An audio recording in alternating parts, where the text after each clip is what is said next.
नमस्कार, मैं हूं Amod Srivastava. Amazing thought, amazing message, amazing information की दिशा में आज एक कदम और आगे। आज के इस चिंतन का विषय है कर्म में संतुलन। ऋषि चिंतन से साभार। आपको यह मेरा वीडियो अच्छा लगे तो लाइक करें, शेयर करें और लाल बटन दबाकर सब्सक्राइब अवश्य करें। साथ ही बेल आइकन दबाना बिल्कुल ना भूलें। आज के इस चिंतन का विषय कर्म में संतुलन।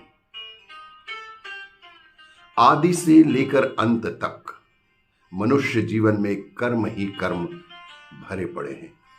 परिवार के लिए अन्न, वस्त्र आदि की व्यवस्था, बच्चों की पढ़ाई, रोजी रोजगार, बीमारियों का चक्कर, शादी ब्याह, मेल मिलाप आदि तरह तरह के कर्म उसे करते ही रहने पड़ते हैं।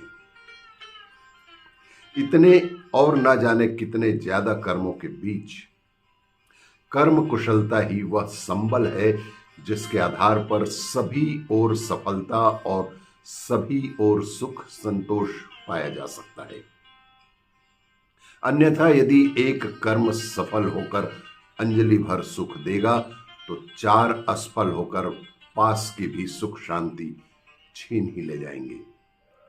कर्म कौशल इसी में है कि कामों की एक ऐसी व्यवस्था, एक ऐसा विधान बनाया जाए जिसकी धुरी पर सारे कर्तव्य अपनी अपनी कक्षा में वांछित गति से चक्कर लगाते रहें, जिससे हर काम पर दृष्टि रखी जाए और सब पर उचित ध्यान दिया जा सके।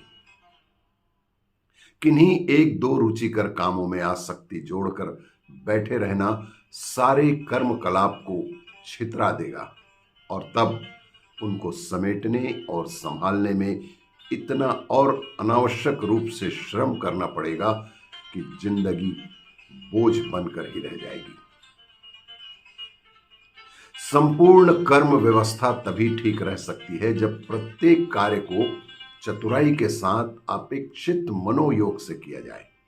ना तो किसी काम को छोड़ा ही जा सकता है और ना किसी को पकड़कर बैठा ही रहा जा सकता है। समय और परिस्थिति के अनुसार सारे कामों को पूरा करना बेहद आवश्यक है।